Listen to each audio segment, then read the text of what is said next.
Shëndetje, sot do flasim për ndajfoljet e kohës.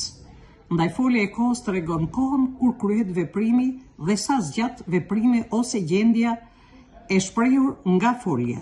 Gjenden me pyetjen kur dhe pyetjen ndjersa. Ndajfoljet e kohës mund të tregojnë: 1. Kohën e saktë të kryerjes së një veprimi lidhur me çastin e ligjërimit. Përdoren këto folje, ndajfolje: dje, nesër, sot, sonte, pardje, tani e tjerë. Për shembull, do të fillojmë sot punën. Kur do ta fillojmë? Sot. Është ndajfolje kohe.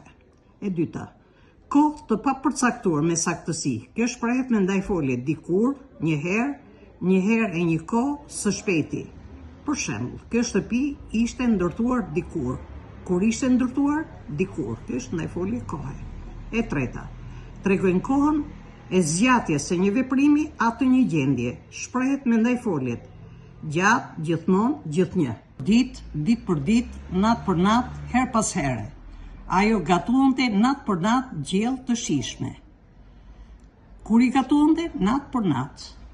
4. Një veprim të çastit. Shprehet me ndajfoljen aty për aty me një herë. Për shembull, e gjeti me një herë arsye për t'u larguar. Kur e gjeti me një herë. Kjo është ndajfolje kohe. 5.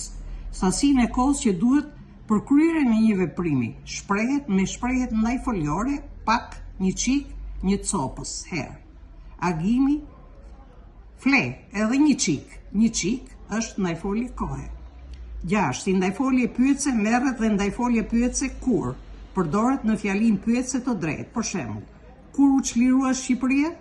Kjo ndajfolje kur këtu që është në fillim është ndajfolje kohe.